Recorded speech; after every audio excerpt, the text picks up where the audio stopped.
معاویە ڕەزای خوای پەروەردگاری لێبێ نامەی نار بۆ عائیشەی دایکی ئیمانداران فەرمووی دەمەوێت بە یەک حەدیثی کورد نەسیحەتم کەی لە حەدیثەکانی پێغەمبەر صلی الله علیه وسلم. معاویە ڕەزای خوای گەورەی لێبێت کە کاتیبی وحی بوو. عائیشە ڕەزای خوای گەورەی لێبێت نامەیەکی بۆ نووسی یەک حەدیثی پێغەمبەری بۆ نووسی عەلەیهی السەڵاتو وەسەلام. فرمي بيستم لبيغمبري خوا فرمي عليه الصلاة والسلام من أرضى الله بسخط الناس رضي الله عنه وأرضى عنه الناس.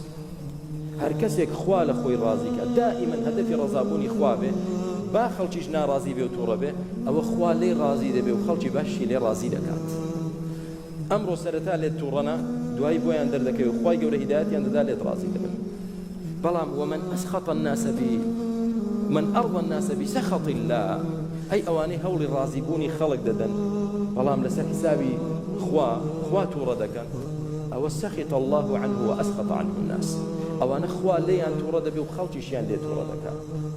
چەند دەبیستین کەسانێک سبحان الله کە لێیان ناشرینە بە حساب دەیانەوێ میلەت لە خۆیان ڕازیکەن، جەماوەڕ لە خۆیان ڕازیکەن، خەڵکی فاسق و فاجر و منافق لە خۆیان ڕازیکەن، دوایش هەر ئەو خەڵکە فاسق و فاجر و منافقی کە ئەوان دەیانوێت ڕازیکەن ئەوان لێیان ناڕازی دەبن چونکە خوا لێت ناڕازیە.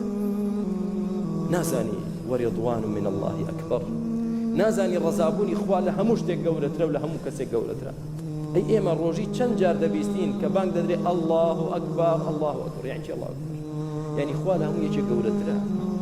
دەی ئینسانی عاقڵ هەوڵی ڕەزابوونی گەورەترین زاد دەدا یا هەوڵی ڕەزابوونی مرۆڤێک دەدا کە خۆشی بەدەست نییە چ جای تۆی بەدەست بێت. کەواتە کار بەدەستان مەسئولەکان مدیرەکان لە خوا بترسن، کارێک مەکەن خوا لە خۆتان تووڕەکەن، هەوڵ دەن خوا لە خۆتان ڕازیکەن.